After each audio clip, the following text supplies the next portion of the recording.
So now after knowing resistance గురించి మీరు బాగా నేర్చుకున్న తర్వాత, రెసిస్టెన్స్ ఫ్యాక్టర్స్ గురించి నేర్చుకున్న తర్వాత, now we will know about the connection of resistance. రెసిస్టెన్స్ని ఎలాగా, అంటే రెసిస్టెన్స్ ఇచ్చేది ఎవరు? రెసిస్టెన్స్ అనేది ఒక ప్రాపర్టీ, అయితే దాన్ని మెజర్ చేసేది ఎవరు అని అంటే రెసిస్టార్ కదా, రెసిస్టార్కే ఉంటుంది. సో దీన్ని ఎలా కనెక్షన్ చేయాలా అనేది ఈ క్వశ్చన్ అన్నమాట. సో ఇది 100% ఈ ఎలక్ట్రిసిటీ చాప్టర్ నుంచి ఫస్ట్ ప్రిఫరెన్స్ క్వశ్చన్ ఏమైనా ఉంది అని అంటే series connection and parallel connection. కాబట్టి చాలా జాగ్రత్తగా నీట్గా నేర్చుకోండి. Now see here resistors in series connection. Series connection అంటే ఒకదాని తర్వాత ఒకటి అని అర్థం.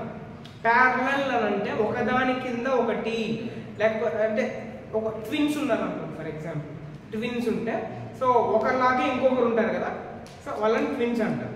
సో ఇప్పుడు రెసిస్టార్స్ అనేవి ప్యారలల్గా ఉన్నాయి అని అంటే ఒకదాని కింద అలాగా అలాగయ్యాయి అని అర్థం. సిరీస్ కనెక్షన్ అంటే ఒకదాని తర్వాత ఇలా వచ్చాయని అర్థం. ఇది మీరు గుర్తుపెట్టుకోవాలి, సిరీస్కి parallel. So now see here this is the circuit. Series question అడిగినా ప్యారలల్ క్వశ్చన్ అడిగినా ఫస్ట్ మీరు ఏం చేయాలి అంటే you have to draw the circuit. సర్క్యూట్ని మీరు డ్రా చేయాలి ఖచ్చితంగా. వెరీ ఈజీ, చాలా ఈజీ. సర్క్యూట్ అంటే ఏంటి? ఒక బ్యాటరీ ఉంటుంది, తర్వాత ఒక ప్లగ్కి ఉంటుంది, ఒక బల్బ్ ఉంటుంది, అమ్మీటర్ ఉంటుంది, అవసరమైతే ఒక రెసిస్టార్ ఉంటుంది కదా, రెసిస్టార్ ఉంటుంది. రెసిస్టార్ ఉందంటే ఖచ్చితంగా రెసిస్టెన్స్ ఉంటుంది. రెసిస్టెన్స్ మెజర్ చేయాలంటే వోల్ట్ మీటర్ ఉంటుంది. ఇవన్నీ సర్క్యూట్ అన్నమాట, గుర్తుపెట్టుకోండి. అయితే ఇప్పుడు రెసిస్టార్స్ అంటే ప్లూరల్ ఫామ్. ఒక రెసిస్టార్ కాదు, చాలా రెసిస్టార్స్ ఉన్నాయి. ఫర్ ఎగ్జాంపుల్ విల్ టేక్ 3 రెసిస్టార్స్, 3 రెసిస్టార్లు కాబట్టి R1, R2, R3 అని అనేది ఒకదాని తర్వాత ఒకటి కనెక్షన్ చేశాం. అర్థమైందా మీకు? ఒకదాని తర్వాత ఒకటి కనెక్షన్ చేశాం. ఈ రెసిస్టార్ అన్ని ఏం చేసామనంటే it is connected to a battery, ప్లగ్కి అండ్ అమ్మీటర్. ఓకేనా? ఇది రెసిస్టార్ కనెక్షన్ చేసాం. అయితే ఎక్కడైతే రెసిస్టార్ ఉంటుందో అక్కడ ఏముంటుంది? వోల్టేజ్ ఉంటుంది కదా. ఇప్పుడు R1 దగ్గర వోల్ట్ మీటర్ 1, V1 ఉంటుంది, ఇక్కడ V3, V2, ఇక్కడ V3. అర్థమవుతుందా? దీన్ని మెజర్ చేసేది V1, దీనికి వోల్టేజ్ V2, దీనికి వోల్టేజ్ V3. అర్థమవుతుందని చెప్పేది. మీరు 3 వోల్ట్ మీటర్స్ అయినా తీసుకోవచ్చు, 3 వోల్ట్ మీటర్స్ అయినా తీసుకోవచ్చు. అయితే ఇక్కడ ఏం చేశారు? అన్నిటికీ కలిసి ఒకటే వోల్ట్ మీటర్ తీసుకున్నారు. అర్థమవుతుందని చెప్పేది. This is the circuit you have to draw first when you right this question. And after that మీరు ఏం రాయాలంటే when 3 resistors R1, R2, R3 are connected in series across ఎక్కడ అంటే A నుంచి B కదా. ఓకే, across AB 3 పాయింట్స్ గుర్తుపెట్టుకోవాలి. 3 points రాస్తే చాలు, question finish. Now see first point, the current in all resistor is same. ఈ సర్క్యూట్ లో current మారిందా? కరెంట్ మారదు. అర్థమవుతుందని చెప్పేది. ఒకే కరెంట్ అనేది ఇక్కడ నుంచి అలా వెళ్ళి, కరెంట్ ఫ్లో కదా, ఇక్కడ నుంచి ఇలా వెళ్ళి ఇలా కరెంట్ మారలేదు. కరెంట్ అనేది కాన్స్టెంట్. ఎక్కడ? సిరీస్ కనెక్షన్ లో గుర్తుపెట్టుకోండి. ఏది కాన్స్టెంట్? ఇక్కడ I అనేది constant. Number 2, the total voltage ఉంది కదా, the total voltage potential difference across the resistors is equal to the sum of the voltage across each resistor. Now see, ఇప్పుడు total potential difference కావాలంటే ఎన్ని voltage ఉన్నాయి? 3 ఉన్నాయి. Okay, ఎన్ని ఉన్నాయమ్మా? 3 ఉన్నాయి. V1 ఉంది, V2 ఉంది, V3. ఈ 3 యాడ్ చేస్తే నాకు టోటల్ పొటెన్షియల్ డిఫరెన్స్ వచ్చేస్తుందా? అందుకే V equals to V1 plus V2 plus V3 అని రాస్తాం. ఫస్ట్దేమో I కామన్, సెకండ్దేమో ఏం చేసాం? పొటెన్షియల్ డిఫరెన్స్ అనుకున్నాం. మూడోది ఏంటి? మూడోది రెసిస్టెన్స్ కదా. The equivalent resistance is the sum of ఎన్ని రెసిస్టర్లు ఉన్నాయి కదా? ఎన్ని రెసిస్టర్? 3 ఉన్నాయి. ఓకే, 3 ఉన్నాయి కాబట్టి సేమ్ యాజ్ ఇట్ ఈస్ పైన V1, V2, V3 అని రాస్తే కింద R1, R2, R3 అని రాయాలి. ఏం కనుక్కున్నారమ్మా దీంట్లో? మీరు 3 కనుక్కున్నారు. ఒకటి I, రెండోది V, మూడోది R. V is equals to I అనుకుంటుందా? Ohm's law, according to Ohm's law ఆ ఫార్ములాలో గుర్తుపెట్టుకోండి. 3 కనుక్కోవాలి, దీంట్లో 3 కనుక్కోవాలి. ఒకటి కరెంట్ కనుక్కోవాలి, అయితే కరెంట్ ఇక్కడ సేమ్. ఓకే, తర్వాత V కనుక్కోవాలి, V అంటే పొటెన్షియల్ డిఫరెన్స్. మూడోది రెసిస్టెన్స్ కనుక్కోవాలి. Okay, total resistance. ఎన్ని రెసిస్టర్లు ఉన్నాయి ఇక్కడ? 3 ఉన్నాయి కాబట్టి R1 R2 R3 అని మీరు కనుక్కుంటారు. ఓకేనా? Okay, yeah. So that is all about what? That is all about resistors when connected in series, right? So this is what in round దీంట్లో R is equals to R1 plus R2 plus R3 అన్నాడు. అయితే ఇంకొకటి మీరు చేయొచ్చు దీంట్లో. అదేంటి అంటే you can write like this also. ఏంటి? సో ఇక్కడ మీకు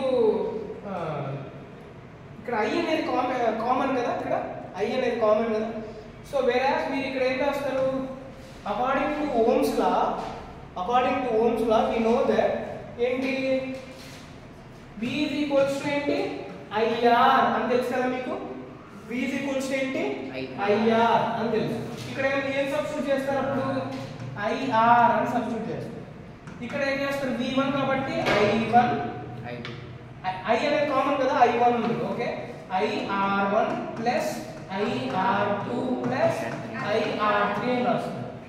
కామన్ ఏముంది? I అనేది కామన్.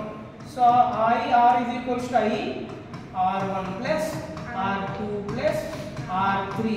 వేరే I కామన్ కదా, సో క్యాన్సిల్ అయిపోతుంది. మనకు R is equals to ఏమొస్తుంది formula? R1 plus R2 plus R3 వచ్చిందా ఫార్ములా? ఎక్కడి నుంచి తెచ్చామది?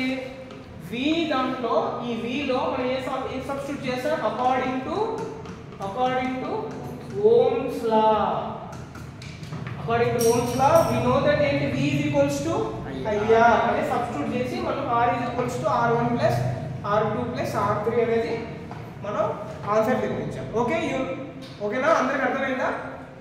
ఓకే, ఏంటి దీంట్లో కామన్ ఏంటి? 3 పాయింట్లు. నెంబర్ 1 కరెంట్ అనేది కామన్ దీంట్లో.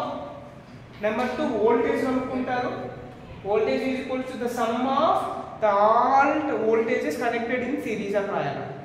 దాని తర్వాత according to Ohm's law we know that V is equals to IR అని రాసిన తర్వాత సబ్స్టిట్యూట్ చేస్తారు. దాంట్లో సబ్స్టిట్యూట్ చేసిన తర్వాత I అనేది కామన్ తీసేసి క్యాన్సిల్ చేసి R is equals to R1 plus R2 plus R3. This is all about the resistors when it is connected in series connection. Okay, అయితే ఒకవేళ అది ప్యారలల్ లో కనెక్షన్ చేస్తే, సిరీస్ అంటే ఒకదాని తర్వాత ఒకటి, ప్యారలల్ అయితే ఒకదాని కింద ఒకటి అని అర్థం. This is parallel connection. ఇక్కడ చూడండి, ఇక్కడ బాగా వినాలి. సిరీస్ కనెక్షన్ లో కరెంట్ అనేది ఏమైంది? సేమ్ అలాగా ఫ్లో అయింది, అదేం చేంజ్ కదా. అయితే ఇక్కడ కరెంట్ అనేది ఇలా ఫ్లో అయ్యి బాగా వినాలి. కరెంట్ అనేది ఇక్కడ ఫ్లో అయ్యి ఏమవుతుంది అంటే ఇలా I అనేది ఇట్లా వచ్చేసి ఇక్కడ స్ప్లిట్ అవుతుంది. I1 గా, I2 గా, అర్థమవుతుందా? I3 గా స్ప్లిట్ అవుతుంది. ఇక్కడ అర్థమైందా మీకు చెప్పింది? కరెంట్ అనేది వచ్చి ఏమైంది? 3 కండక్టర్స్ ఉన్నాయి కాబట్టి స్ప్లిట్ అయింది. ఓకే, స్ప్లిట్ అయ్యి ఏమైంది? మళ్ళీ ఇక్కడ నుంచి ఇలా ఫ్లో అయింది. అయితే ఇక్కడ కరెంట్ కామన్, కరెంట్ అనేది కామన్ లేదు. ఇక్కడ కరెంట్ అనేది కామన్, ఒకటి కామన్, ఏ కామన్ చూడాలి బాగుంటుంది. ఏమి వోల్టేజ్ అన్నిటికీ ఎంత? వోల్టేజ్ అనేది కామన్. అందుకే హౌస్ హోల్డ్ అప్లియన్సెస్ అనేవి ప్యారలల్ కనెక్షన్ లో ఇస్తారు. ఎందుకు అంటే కరెంట్ వైర్స్ అనేవి స్ప్లిట్ అయ్యి it will be connected to different electric appliances. ఒకటి ఫ్రిడ్జ్ కి, ఒకటి టీవీకి, లేకపోతే మీ ఇంట్లో ఏమైతే ఎలక్ట్రికల్ అప్లియన్సెస్ ఉన్నాయో అవి ఇలా కనెక్షన్ ఇస్తారు అన్నమాట. ఒకటి పని చేయకపోయినా కూడా ఇంకొకటి దాంట్లో కరెంట్ ఫ్లో అవుతూ ఉంటుంది. మీకు అర్థమైందా? అందుకే ప్యారలల్ కనెక్షన్ ఇస్తారు ఎప్పుడు హౌస్ హోల్డ్ పర్పసెస్. ఒకవేళ సిరీస్ కనెక్షన్ ఇచ్చామనుకోండి, హౌస్ హోల్డ్ సిరీస్ కనెక్షన్ ఇస్తే ఒకటి పని చేయకపోతే ఇప్పుడు ఇలా ఫ్లో అవుతుంది కరెంట్. సో ఇలా ఫ్లో అవుతుందంటే ఇది పని చేయలేదు సడన్ గా. కరెంట్ స్ప్లిట్ కావడానికి ఏమైనా ఛాన్స్ ఉందా?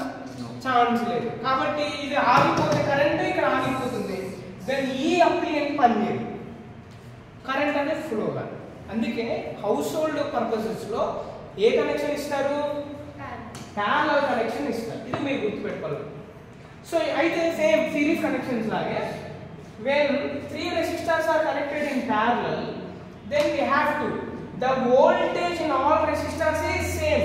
Akkadente the current in all circuit is same. Ikkada em same volt. Akkada idi gurtu pettukondi. Akkademo current, ikkademo voltage. Aithe ikkada chudandi, akkademo V is equals to V1 plus V2 plus V3 ochindi kada. Ikkada enti I is equals to I1 plus I2 plus I3. అయితే according to Ohm's లా, మళ్ళీ according to Ohm's లా మనకి ఏం తెలుసు? According to Ohm's లా ఏంటి మన formula ఏం తెలుసు? V is equals to IR అని తెలుసు. అయితే I ఉంది కదా, ఇప్పుడు I తెలుసు. R ఈ సైడ్కి వస్తే I is equals to V by R. అప్పుడు now substitute in this V by R is equals to V by R1 plus V by R2 plus V by R3. V అనేది common కదా, so 1 by R V అనేది common తీసేస్తున్నా. ఇది equals to V 1 by R1 plus 1 by R2 plus 1 by R3. V cancel అయిపోతే 1 by R is equals to 1 by R1 plus 1 by R2 plus 1 by R3. అర్థమైందా? అక్కడ కూడా Ohm's లా use చేశారు, ఇక్కడ కూడా Ohm's లా use చేశారు. రెండు డిఫరెంట్ గా సేమే. అయితే అక్కడ మీరు ఏం కనుక్కున్నారు? V కనుక్కున్నారు. ఇక్కడ ఏం కనుక్కున్నారు? మీరు కరెంట్ కనుక్కున్నారు, అంతే. ఓకే, సో అయితే ఈ ప్యారలల్ సిరీస్ కనెక్షన్స్ రావాలంటే ఏ ఫార్ములా వచ్చిండాలి మీకు? ఓమ్స్ లా తెలిసిండాలి. ఏది కామన్ తీసుకుంటున్నారో తెలియాలి. సిరీస్ కనెక్షన్ లో common is current, parallel connection లో కామన్ ఈస్ వోల్టేజ్. ఇంకా మిగతా పాయింట్స్ రాసేయచ్చు. Simple. This is all about what? When the resistors are connected in series and parallel. If you look, this is a circuit. This is a series connection. ఒక bulb పని చేయకపోతే ఇంకొక bulb కూడా పని చేయదు. ఎప్పుడు మన ఓల్డ్ ఏజెస్ లో, ముందు, ఇప్పుడు కాదు, ముందు రోజుల్లో సీరియల్ లైట్స్ ఉండేవి. సీరియల్ లైట్స్ ఇప్పుడు లాగా ఎల్ఈడి లైట్స్ కాదు. సీరియల్ లైట్స్ ఒక బల్బు పని చేయకపోతే మొత్తం పని చేయదు. చూసాను ఎప్పుడైనా మీరు? అది సిరీస్ కనెక్షన్ ఇస్తే అదే ప్రాబ్లం అన్నమాట. ఒక బల్బు, అప్పుడు ఆ బల్బు ఏ బల్బు కనుక్కోవాలి? ఎన్ని ఉన్నాయి బల్బు? చాలా ఉంటాయి. అది కనుక్కోవాలంటే చాలా కష్టం అయిపోతుంది. అర్థమవుతుంది? ఒక్కొక్కటి తీసి చెక్ చేసి చాలా టైం పట్టేది అనమాట. సో అందుకే ఈ రోజుల్లో ఏం చేశారనంటే ప్యారలల్ కనెక్షన్స్ ఇచ్చేసి డైరెక్ట్గా ఒక బల్బు పని చేయకపోయినా మిగతా బల్బ్స్ కూడా పని చేస్తాను. చూసారా మీరు? This parallel. ఈ ప్యారలల్ చూడండి, ప్యారలల్. ఒక బల్బు పని చేయకపోయినా కూడా మిగతా బల్బు కూడా పనిచేస్తుంది. ఇక్కడైతే పని చేయదు, గుర్తుపెట్టుకోవాలి. So right.